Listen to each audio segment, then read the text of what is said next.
दोस्तों, बजट 2025 आ चुका है और सबसे ज़्यादा लोगों की नज़र इनकम टैक्स पर थी। क्या आपको इस बजट से टैक्स रिलीफ मिलेगा? कौन कौन से नए चेंजेस आए हैं? चलिए एकदम सिंपल भाषा में समझते हैं। सबसे बड़ा तोहफा मिडिल क्लास टैक्स पेयर के लिए है। पहले जो 7 लाख रुपए तक की इनकम टैक्स फ्री थी, अब उसे बढ़ाकर 12 लाख तक कर दिया गया है। मतलब अगर आपकी एनुअल सैलरी 12 लाख या उससे कम है तो आपको कोई टैक्स नहीं देना पड़ेगा। ये डिसीजन बहुत बड़ा है क्योंकि लोगों के हाथ में ज़्यादा पैसे रहेंगे, स्पेंडिंग बढ़ेगी और ओवरऑल इकोनॉमी को बूस्ट मिलेगा।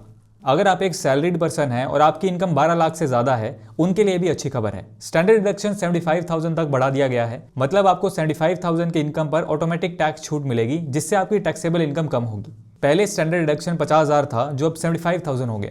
यानी अगर आपको सैलरीड इनकम मिलती है तो टोटल 12,75,000 की इनकम पे आपको कोई टैक्स नहीं देना पड़ेगा। अगर आप न्यू टैक्स रिजीम में हैं तो नए स्लैब्स ये रहेंगे। पहले 7 लाख तक की इनकम टैक्स फ्री थी, अब 12 लाख तक हो गई है, तो ज़्यादा लोग इसमें बेनिफिट ले सकेंगे। अब आप बताओ, क्या आप नए टैक्स रिजीम को चूज करोगे या ओल्ड रिजीम में रहना पसंद करोगे? गवर्नमेंट नए टैक्स रिजीम को प्रमोट कर रही है, लेकिन आपके लिए कौन सा बेटर है? अगर आप ज़्यादा डिडक्शंस और एग्जम्पशंस नहीं ले रहे हैं तो नया टैक्स रिजीम बेटर है, क्योंकि 12 लाख तक कोई टैक्स नहीं देना पड़ेगा। लेकिन अगर आप मल्टीपल डिडक्शंस ले रहे हैं, जैसे HRA, ATC, ATD, home loan interest, तो पुराना टैक्स रिजीम बेटर हो सकता है। तो डिसीजन लेने से पहले सही से अपनी टैक्स प्लानिंग करना जरूरी है। एक और अच्छा अपडेट ये है कि अपडेटेड टैक्स रिटर्न फाइल करने की लिमिट अब 4 साल तक बढ़ा दी गई है। मतलब अगर आपने कोई गलती कर दी है या कुछ रिपोर्ट करना भूल गए हैं तो 4 साल तक आप अपनी ITR रिवाइज कर सकते हैं।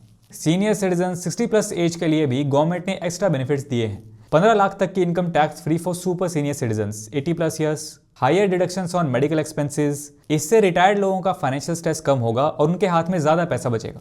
स्टार्टअप्स और MSMEs को प्रमोट करने के लिए टैक्स हॉलिडे पीरियड बढ़ा दिया गया। GST कंप्लाइंस और टैक्स फाइलिंग रूल सिंप्लीफाई किए गए हैं। मतलब नए बिजनेसेस के लिए टैक्स लोड कम होगा और ग्रोथ के ज़्यादा चांसेस होंगे।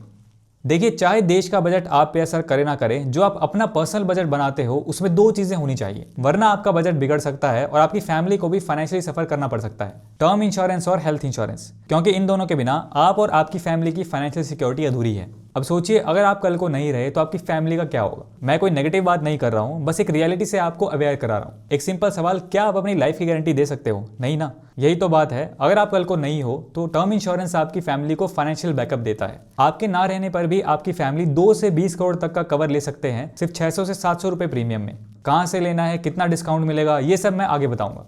अब बात करते हैं हेल्थ इंश्योरेंस की। क्या आपने आजकल हॉस्पिटल बिल देखा है? मेडिकल एक्सपेंसेस कितने बढ़ गए हैं, ये तो सबको पता है। लेकिन अगर हेल्थ इंश्योरेंस होगा तो ये खर्चे आपके ऊपर नहीं आएंगे। सिर्फ 400 से 500 रुपए के प्रीमियम से शुरू होने वाले प्लान्स आपको 1 करोड़ रुपए तक का कवर दे सकते हैं। इससे आपको किसी से पैसे उधार लेने की भी जरूरत नहीं पड़ेगी। तो आज ही अपने और अपनी फैमिली के लिए टर्म इंश्योरेंस और हेल्थ इंश्योरेंस लें। वीडियो डिस्क्रिप्शन में दिए गए लिंक पर क्लिक करें, 51+ इंश्योरेंस के प्लान्स कंपेयर करें और बेस्ट प्लान चूज करें। हेल्थ इंश्योरेंस पे 25% तक का ऑनलाइन डिस्काउंट मिलेगा। टर्म इंश्योरेंस पे 15% तक का डिस्काउंट मिलेगा, क्योंकि फैमिली से बढ़कर कुछ नहीं, आपकी फैमिली की फ्यूचर आपकी जिम्मेदारी है। आज ही सिक्योर करें टर्म और हेल्थ इंश्योरेंस लेकर। लिंक डिस्क्रिप्शन में है। आज की वीडियो में हमने बजट 2025 के हाइलाइट्स को समझा। आपको इस बजट के बारे में क्या लगता है, अपना ओपिनियन कमेंट सेक्शन में जरूर शेयर कीजिए। आज की वीडियो में इतना ही। वीडियो पसंद आया तो इसे लाइक कीजिए। मिलते हैं नेक्स्ट वीडियो में। Thanks for watching.